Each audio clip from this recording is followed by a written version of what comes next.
11 days na lang at mapapanood na ulit natin ang Los Angeles Lakers. Yes, tama kayo nang narinig mga kasolid, NBA is BACK. Sa darating na October 5, apat na kupunan kaagad ang magbabanggaan para sa paparating na preseason. Ang apat na teams na magtatagisan sa araw na yon ay ang kupunan ng Denver Nuggets laban sa defending champion na Boston Celtics. Gaganapin ang laban sa oras ng alas 12 ng umaga. Sa mga excited manood, malamang sa malamang magpupuyat na naman kayo. Tayo pala. Susunod naman ang banggaan ng Los Angeles Lakers kontra Minnesota. Magsisimula ang laban nila sa ganap na 10:30 ng umaga. Bibihira lang ako magbalita ng ganito pero sa tingin ko worth it naman. So para sa mga di pa nakakaalam, na-wave na po ng Memphis Grizzlies ang former NBA League MVP na si Derrick Rose. Bumirma si Derrick Rose sa Memphis noong 2023 ng 2 years contract sa halagang 6.5 million. Dahil sa injuries, 24 games lang siyang nakapaglaro last season. Ayon sa balita, excited pa naman si Derrick Rose maglaro ngayong 2024 sa Grizzlies, subalit lumabas nga ang balita na winave na siya ng Memphis. Well, ganun talaga, business is business. Nakakalungkot man pero wala na tayong magagawa dyan.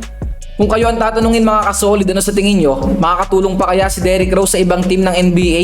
Kung oo, saang team kaya siya maaaring makapaglaro this upcoming NBA season? Magkomento lang dyan sa may comment section at babasahin natin yan. Ang susunod na ibabalita ko ay patungkol naman sa bagong sentro ng Los Angeles Lakers. Basta sa report, hindi pa pala totally cleared si Christian Coloco ng NBA. Pero ayon naman sa medical team o doktor niya, binigyan na siya nito ng green light na kung saan maaari na siyang makapaglaro.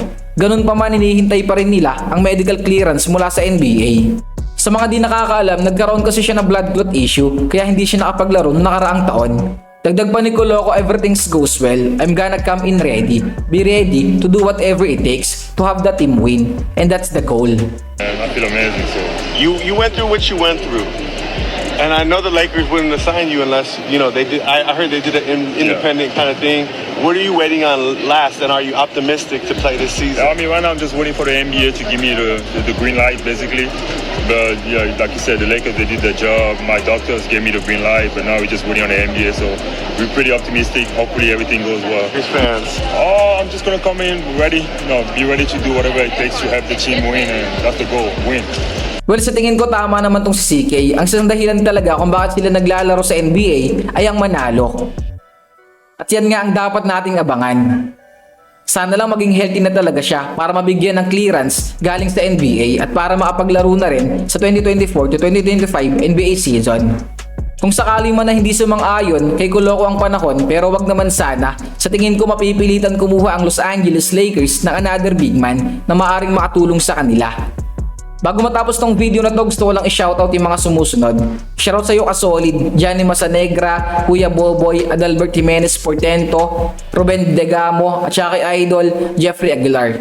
Maraming salamat sa suporta niyo mga kasolid. It's your boy King Jan, I'm out.